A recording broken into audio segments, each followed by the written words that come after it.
Hello प्यारे बच्चों, कैसे हैं आप सभी बच्चों। आज हम मैथ 10th क्लास मैथ में 9th chapter height and distance और ऊंचाई और दूरी में कुछ और क्वेश्चंस को करेंगे।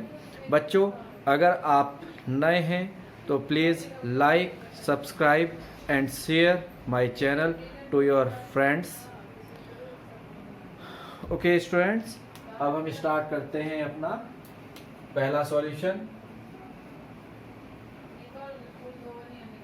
Okay, in this question, from the top of a hill the angle of depression of 2 consecutive kilometer stones due to east for found to be 30 degree and 45 degree. Find the height of the hill. Okay, Hindi में एक पहाड़ी की ऊपर से पूर्व की ओर 2 kilometre क्रमागत आने वाले 2 किलोमीटर के पत्थरों के अवनमन कोण 30 डिग्री और 45 डिग्री पाए जाते हैं। पहाड़ी की ऊंचाई ज्ञात कीजिए। ओके, पहले देखते हैं कि इस क्वेश्चन का डायग्राम क्या होगा। मान लीजिए कि ये एक h हाइट की पहाड़ी है, अ माउंटेन और हिल ऑफ h हाइट, और इससे ये जो डायरेक्शन होगा ये पूर्व और ईस्ट का डायरेक्शन है। ठीक है, इस तरफ देखने पर जो 2 किलोमीटर स्टोन्स क्रमागत होते हैं, मान लीजिए कि पहला पत्थर पॉइंट ए पर है और दूसरा पत्थर पॉइंट बी पर है। क्रमागत और कॉन्सिक्यूटिव किलोमीटर स्टोन्स, मतलब ए और बी की जो डिस्टेंस है वो 1 किलोमीटर है। ये हमें गिवन है। क्या कहता है कि यहां इसकी ऊंचाई पर बैठकर अगर इन स्टोन्स को देखा जाए तो जो एंगल बनते हैं वो 30 डिग्री, एंगल ऑफ डिप्रेशन जो बनते हैं वो 30 डिग्री और 45 डिग्री के हैं। ठीक है, तो ये हमारे पास लाइन ऑफ व्यू हो जाएगा and this is line of site. तो जो पहला एंगल बन रहा है बच्चों इस वाली लाइन के साथ और दूसरा ये है, तो जो ये फर्स्ट एंगल बनता है with this it is 30 degree and the second angle is 45 degree. ये सिचुएशन है। By using the complementary angle rule, मैंने आपको बताया था कि जो depression, angle of depression and angle of elevation में जो रिजल्ट होता है this is θ1 and this is θ2। और आप सभी जानते हो कि अल्टरनेटिव एंगल्स, इंटीरियर एंगल्स या एकांतर कोण दोनों बराबर होते हैं। ठीक है, तो हमारे पास ये सिचुएशन आ गई। तो हम कह सकते हैं कि ये angle, this angle is 45 degree and this angle is 30 degree. Okay, ये सिचुएशन है।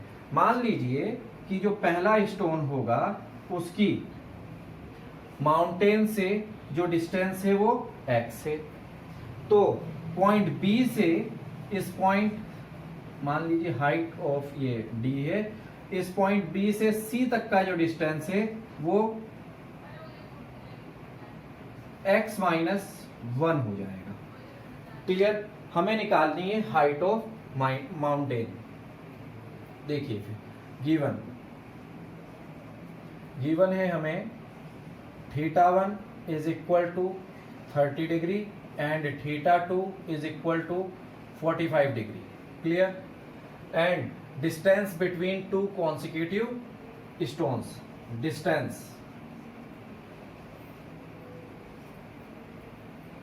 बिटवीन 2 consecutive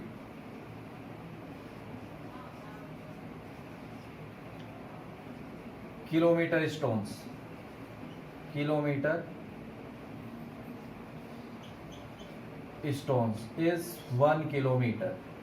ये हमारा सिचुएशन हो गया। ओके, तो ठीक है। इन ट्राइंगल फर्स्ट केस में हम ये बड़ा वाला ट्राइंगल ले लेते हैं, DAC। DAC angle A is equal to 30 degree.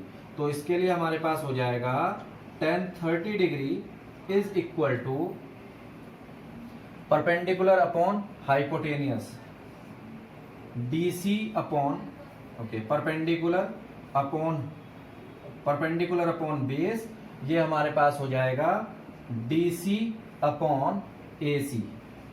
ठीक है, तो DC हमारे पास है H एंड AC हमारे पास है X। देखिए, तो tan थीटा बच्चों होता है हमारे पास 1/√3। ये वैल्यू आपके पास आ गई H अपॉन X। यहां से आप H की वैल्यू निकाल लीजिए।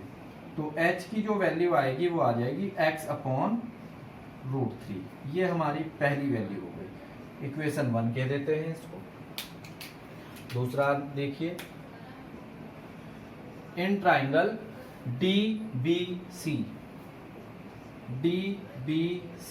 Angle B is equal to 45 degree. ठीक है, तो ये वैल्यू हमारे पास हो जाएगा बच्चों tan 45 degree is equal to DC upon, again perpendicular upon base, DC upon BC। तो ये वैल्यू हो जाएगा 1 इज इक्वल टू DC बच्चों हमारे पास है H एंड BC। ये वैल्यू है हमारी X माइनस 1। ठीक है, तो यहां से हमें जो H मिलेगा उसकी वैल्यू हो जाएगी X माइनस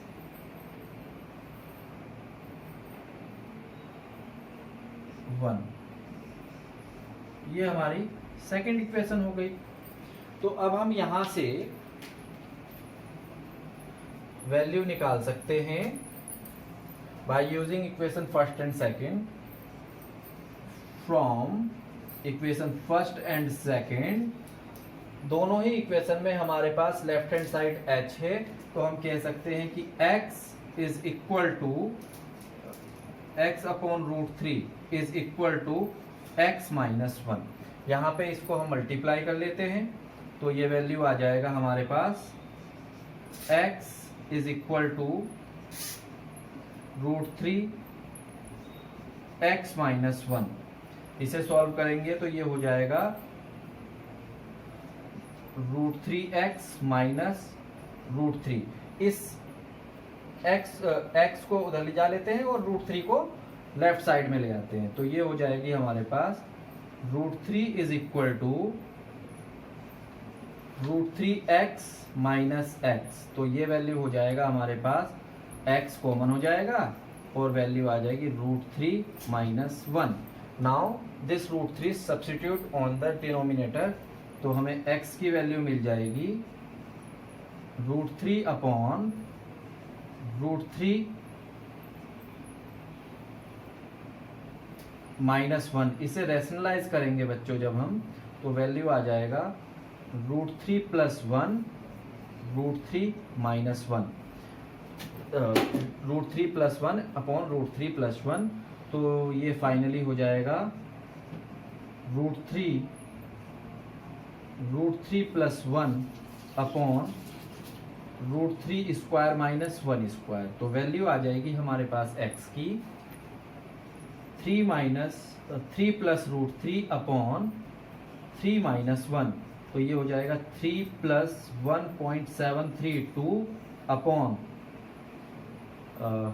2। तो ये वैल्यू फाइनली हमें मिलेगा x का 4.732 डिवाइड बाय 2। तो फाइनली जब इसे आप सॉल्व करेंगे बच्चों, तो ये हो जाएगा 2.366 मीटर। ठीक है, हमें निकालनी है हाइट ऑफ दिस 2.33 किलोमीटर, हमें निकालना है हाइट ऑफ दिस क्लिफ। ठीक है, तो जस्ट पहले इसको कॉपी कर लीजिए, उसके बाद हम ओके यहाँ पे निकाल लेते हैं।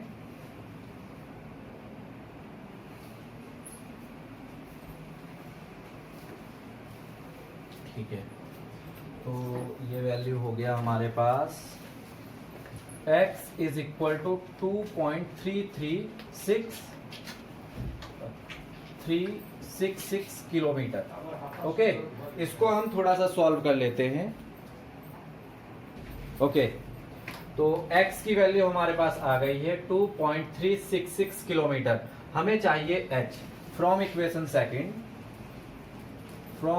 Second h is equal to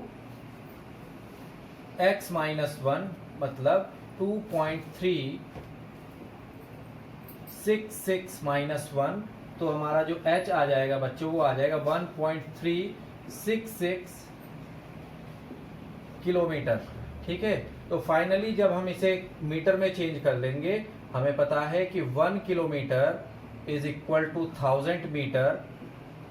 Therefore, this height is equal to 1.366 into 1000 in meter। ये रिजल्ट हमें मिल जाएगा h is equal to 1366 metre.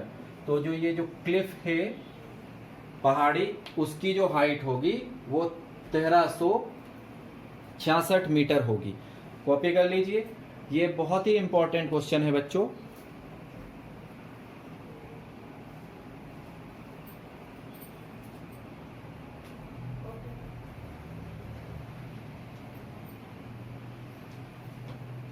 Okay, एक और क्वेश्चन ले लेते हैं। ओके बच्चों, दूसरा क्वेश्चन है हमारे पास। At a point on level ground the angle of elevation of a vertical tower is found to be such that its tangent is 5/12। Okay, on walking 192 metre towards tower the tangent of the angle of elevation is 3/4। find the height of tower।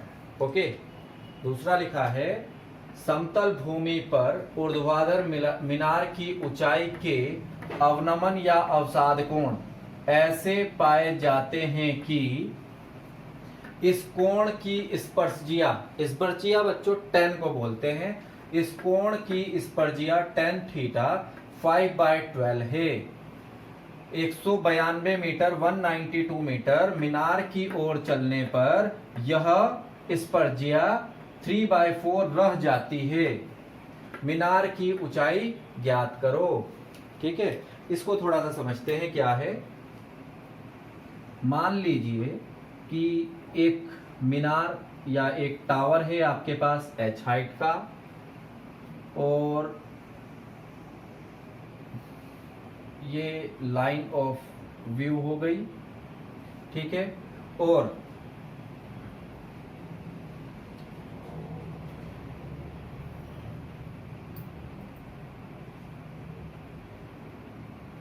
ठीक है, कोई point है, मान लीजिए ए, या कोई person ए point से आ रहा है या खड़ा है मीनार की तरफ, और ऊपर खड़ा हुआ कोई व्यक्ति या मीनार से किसी व्यक्ति ने उसे देखा, तो वो जो एंगल बनता है θ1, ठीक है, उसकी वैल्यू आपको गिवन कर रहा है 5/12।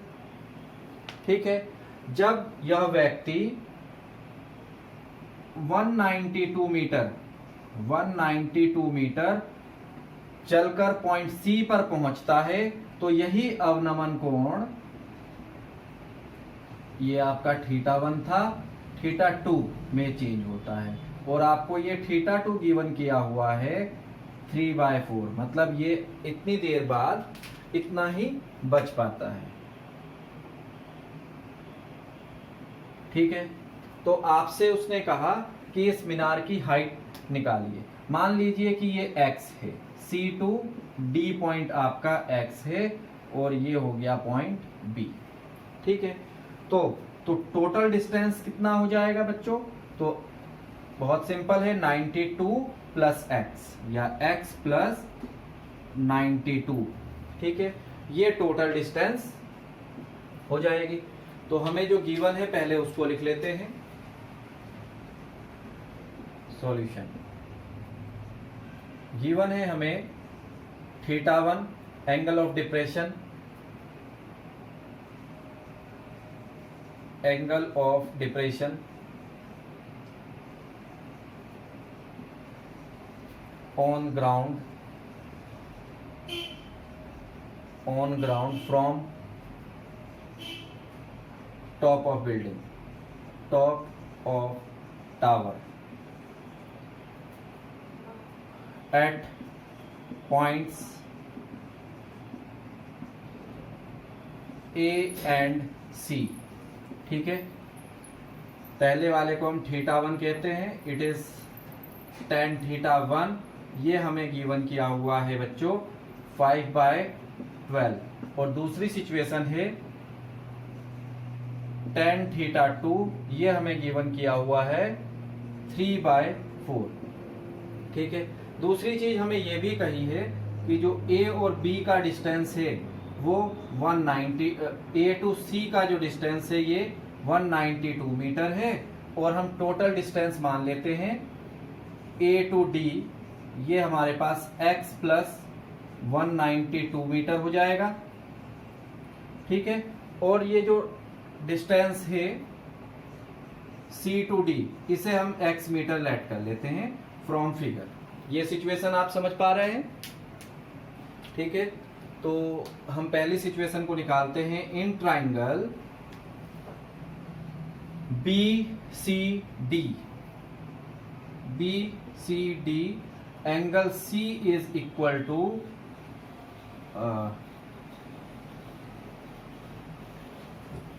Angle C is given by tan theta is equal to 3/4।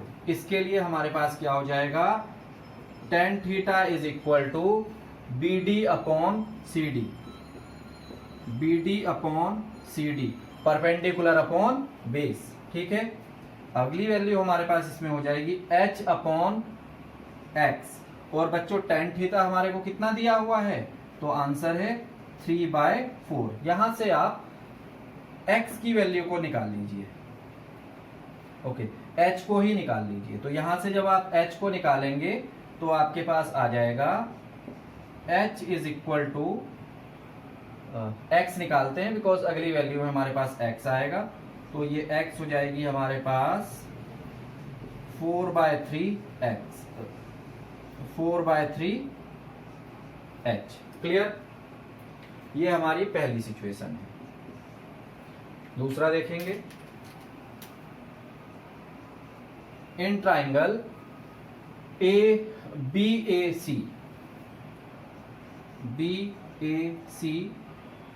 Angle A is equal to tan theta 5/12। तो देखिए, देयरफॉर हमें क्या मिला? tan theta is equal to BD upon AD। और बच्चों BD हमारे पास, ये tan थीटा हमें गिवन किया हुआ है 5/12, BD हमारे पास है h, और AD का वैल्यू यहां पर x प्लस 192 है। इसको सॉल्व कर लेते हैं तो हमें मिल जाएगा h equal to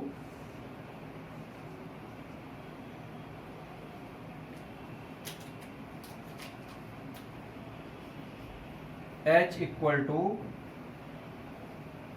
5/12 into x plus 192। ठीक है बच्चों, तो इस 12 को h हमारे पास, ये इक्वेशन सेकंड हो जाएगी हमारी। Now from equation first and second हमें मिलेगा बच्चों 1 मिनट। ठीक है, फ्रॉम इक्वेशन फर्स्ट हमारी इक्वेशन बन जाएगी h इक्वल टू 5/12 और x की वैल्यू हमारे पास है 4/3h प्लस 192। क्लियर। अब इस 12 को हम यहां पे मल्टीप्लाई कर लेते हैं, तो ये हो जाएगा हमारे पास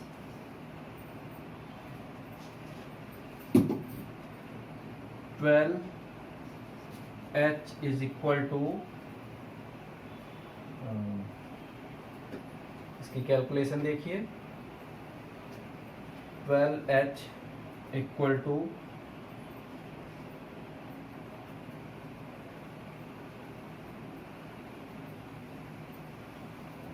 20/3h प्लस 5 मल्टीप्लाई दिस, 5 को मल्टीप्लाई करेंगे एंड 5/12 इंटू 192, ये वैल्यू आ जाएगी। अब ये हमारे पास कैंसिल हो जाता है इससे 1 and then 6 time, 16 time cancel हो रहा है वो। इसको सॉल्व कर लेते हैं, तो ये हो जाएगा हमारे पास this 12h is equal to 20/3h plus 5 16 जा 80। अब ये मल्टीप्लाई कर लेते हैं, तो ये हो जाएगा हमारे पास बच्चों 36h, ये हो जाएगा 20h and this 3 multiply here we get 240h। ठीक है, तो नेक्स्ट हमारी मल्टीप्लाई होगी,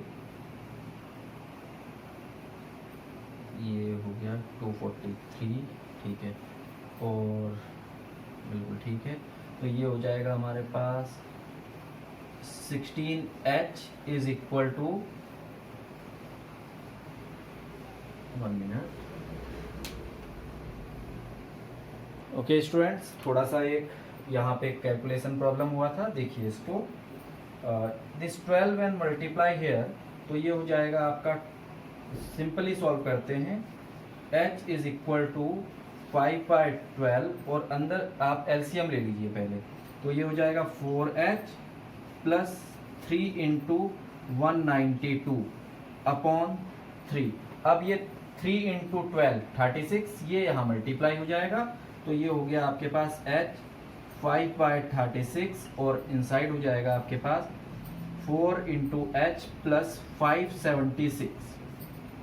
अब ये मल्टीप्लाई हो जाएगा, तो हो जाएगा 36h is equal to 20h and plus 5 into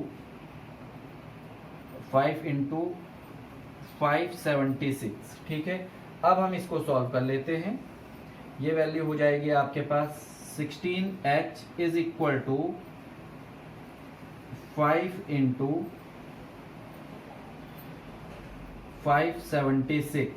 okay, तो h की वैल्यू हो जाएगी 5 इंटू 576 अपॉन 16। इसको कट कर लेते हैं 16 से, तो ये वैल्यू हो जाएगी आपके पास 3 टाइम्स इज 48, हमारे पास यहाँ पे बच जाएगा 9, तो ये हो जाएगा आपका 36। तो h की वैल्यू हो जाएगी 5 into 36 which is 180 metre. This is the height of the tower. Thank you.